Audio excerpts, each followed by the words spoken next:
আসসালামু আলাইকুম। হ্যালো আমার ভালোবাসার আপু ভাইয়ারা, কেমন আছেন সবাই? আশা করছি ভালো আছেন। আমিও ভালো আছি, আলহামদুলিল্লাহ। দেশ বিদেশ এবং কাছে দূরে যে যেখান থেকে আজকের এই ব্লগটি দেখছেন তাদের সবাইকে জানাই অগ্রিম ঈদ মোবারক। সকলকে ঈদের শুভেচ্ছা জানিয়ে আমি আমার আজকের ব্লগটি শুরু করছি। তো সকালবেলায় ওর বাবা বাজারে চলে গিয়েছিল, কিছু বাজার এনেছে, সাথে ঈদের বাজারও করেছে। আমি আজকে সব কিছুই আপনাদের মাঝে শেয়ার করব। ঈদের বাজারে আমাদের কি কি কেনাকাটা করা হয়েছিল সেগুলি আমি আজকে সবই আপনাদের মাঝে শেয়ার করব।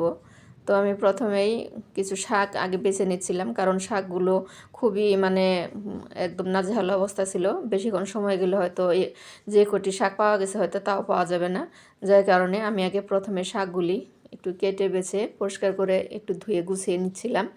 তারপর আমি অন্যান্য কিছু কাটাকাটি করব আর বাজারগুলি দেখাবো।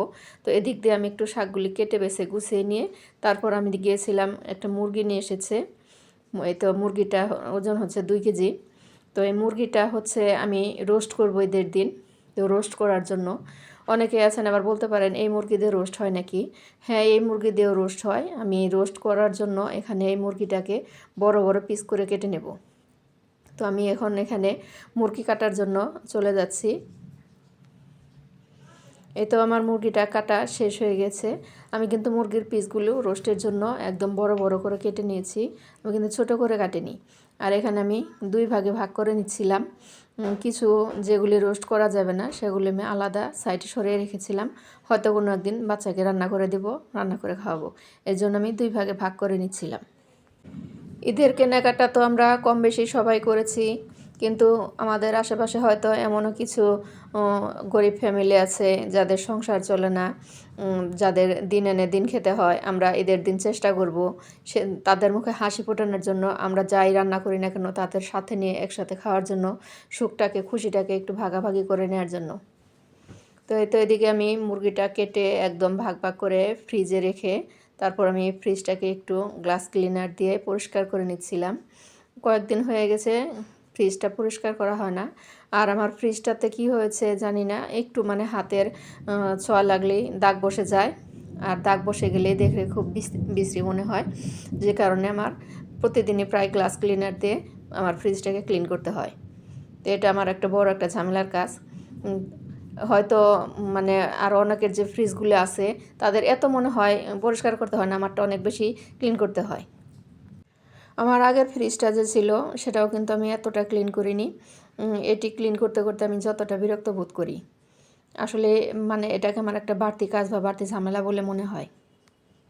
যারা এতক্ষণ ধরে কষ্ট করে আমার ভিডিওটি দেখছেন তাদের কাছে ছোট্ট একটি অনুরোধ, তারা আমার চ্যানেলটিকে সাবস্ক্রাইব করে দিবেন। যারা ইতিমধ্যে সাবস্ক্রাইব করে দিয়েছেন তাদেরকে জানাই অসংখ্য ধন্যবাদ, এবং সাথে থাকা বেল বাটনটি চেপে দিবেন, লাইক কমেন্ট এবং শেয়ার করে দিবেন।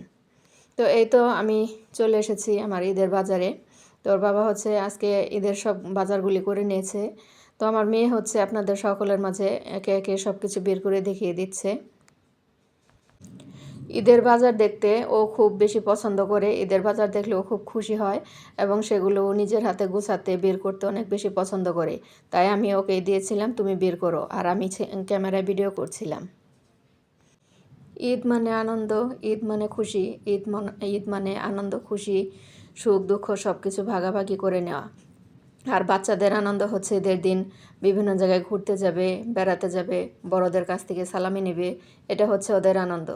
আর আমাদের গৃহিণীদের আনন্দ আমরা অনেক বেশি মজার মজার জিনিস রান্না করব এবং পরিবারের সবাইকে খাওয়াবো, সবাই একসঙ্গে বসে খাওয়া দাওয়া করবো, এটাই আমাদের গৃহিণীদের আনন্দ। আমার মেয়ে আর ওর বাবা দুজনের একজনও লাচ্চা সেমাইটা খুব বেশি পছন্দ করে না, ওরা লম্বা সেমাইটা খায়। তাই আমি লাচ্চা সেমাইয়ের পরিমাণটা খুব কমিয়ে এনেছি। বাসায় যে মেহমান আসবে তাদের জন্য শুধু আমি লাচ্চা সেমাইটা রান্না করব। আর ওর বাবা আর আমার মেয়ে লম্বা সেমাইটাই খাবে, তাই আমি এখানে লাচ্চা সেমাই খুব বেশি পরিমাণে এনেনি, ছোট্ট একটা প্যাকেট এনেছি। তো আমার কাপড় কাচার জন্য হুইল পাউডার সেটাও শেষ হয়ে গিয়েছিল, আর সাথে ভীম সাবান, এগুলো শেষ হয়ে গিয়েছিল।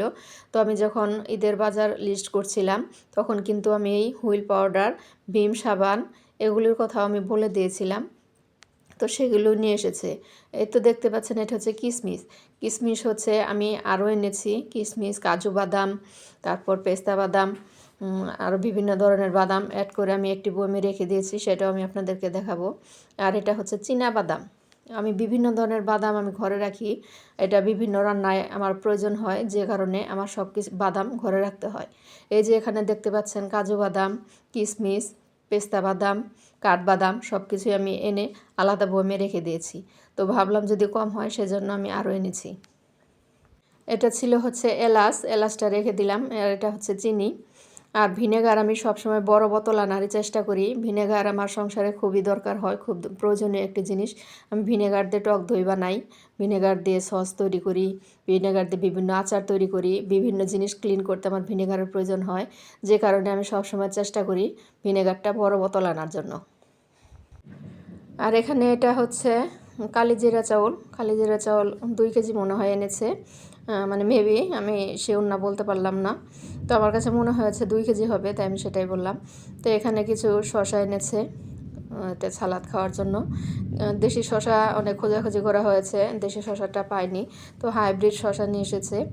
আমার রসুন শেষ হয়নি, রসুন ছিল কিন্তু পুরাতন যে রসুনগুলো ছিল সবগুলো রসুন পোকা হয়ে গিয়েছিল। তো এই নতুন রসুন আনার পর আমি সবগুলো যে পুরাতন রসুন ছিল পোকাওয়ালা সবগুলো আমি ফেলে দিয়েছি।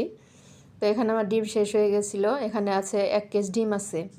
এখানে আমি যখন ডিম কিনি তখন 1 কেজি ধরেই কেনা হয়। তো এখানে হচ্ছে স্বর্ণের দামের মতো লেবু, যেটা না বললেই নয়। এখন তো লেবুর খুব চাহিদা। এখন গাছে একটু লেবু বড় হলেই রস হোক বা না হোক এখানে বিক্রি করলে টাকা পাবে, সেই জন্য এখানে লেবু তুলে এনে বিক্রি করে। আমার দেখে মনে হচ্ছিল লেবুগুলোতে খুব বেশি রস হবে না। তো যে পরিমাণ দাম লেবুর, এটা আর কি বলবো, এটা তো সবাই জানেন, সেই জন্যই বললাম স্বর্ণের দাম। যাই হোক, এই তো এইগুলি ছিল আমার ঈদ বাজার। আমি ঘুরে ফিরে আবার একটু দেখিয়ে দিচ্ছি আমার ঈদের বাজারগুলো। আমি ঈদের বাজারগুলো একদম গুছিয়ে রেখে তারপর গোসল করে নামাজ পড়ে একটু রেস্ট করে বিকেলের দিকে আমি একটু রান্নাঘরে গিয়েছি।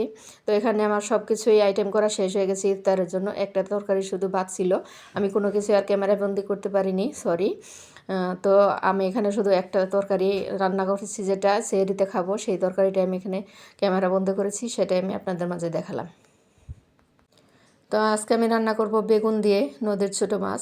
আমি বড় মাছ একদমই খেতে পারি না, বড় মাছ আমার কোনোভাবেই পছন্দ না। কিন্তু আমার মেয়ের বাবা ওরা খুব পছন্দ করে বড় মাছ। কিন্তু আমার প্রিয় মাছ হচ্ছে ছোট মাছ এবং শুটকি মাছ। আমি শুটকি মাছ এবং ছোট মাছ খুব বেশি খাই। আর যদি সেটা হয় নদীর মাছ, তাহলে তো কোনো কথাই নেই। আমি নদীর ছোট মাছ সবসময় কেনার চেষ্টা করি।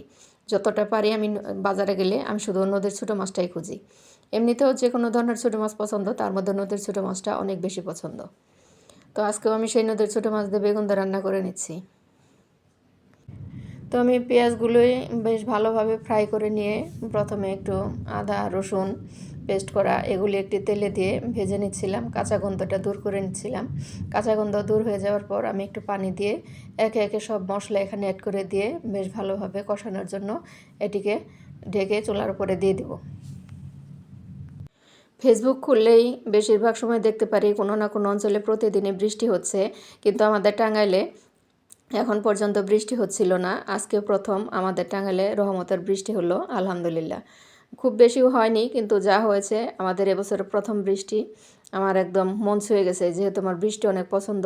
একটু হোক আর বেশি হোক যেটাই হোক, আমার বৃষ্টি খুবই ভালো লাগে, বৃষ্টি আমার খুবই পছন্দ হয়। সেই জন্যই বললাম যে বৃষ্টি হওয়াতে আমার মনটা ছুঁয়ে গেছে। একদম মাখো মাখো ঝোল করে তরকারিটা রান্না করব, একদম আঠালো আঠালো ভাব হবে, খুব বেশি ঝোল হবে না। তো সেই জন্যই আমি এখানে পানি ব্যবহার করিনি, পুরোটা রান্নায় আমি একটা পানি ব্যবহার করিনি। আর এখানে যখন তরকারিটা কষানো হয়ে গেছে মাছটা উপরে দিয়ে দিচ্ছি, আমি এখানেও কিন্তু পানি ব্যবহার করব না, আমি পুরোটা রান্নাই করব একদম পানি ছাড়া। আমি ছোটো মাছ কিনি, পছন্দ করি সেই জন্য কিনি খাওয়ার জন্য, কিন্তু এগুলি কাটতে ধুতে অনেক বেশি কষ্ট হয়। মাঝে মাঝে ওর বাবার বকুনি খাই যে এত কষ্ট হয় তাহলে তোমার ছোটো মাছ কিনতে হবে কেন, তুমি কি বড় মাছ খাওয়ার চেষ্টা করতে পারো না? কিন্তু কি করব, আমার মুখে তো বড় মাছ ভালো লাগে না, কেমন একটা আষ্টে গন্ধ করে, যে কারণে আমি ছোটো মাছ খাই, বড় মাছ খেতে একদমই পছন্দ করি না। তো আমার ফাইনালি তরকারির লুকটা এরকম হয়েছে, দেখিয়ে দিলাম। তো কথা বলতে বলতে শেষ পর্যায়ে চলে এসেছি। যে যেখান থেকে ভিডিও দেখছেন ভালো থাকবেন, সুস্থ থাকবেন। আসসালামু আলাইকুম।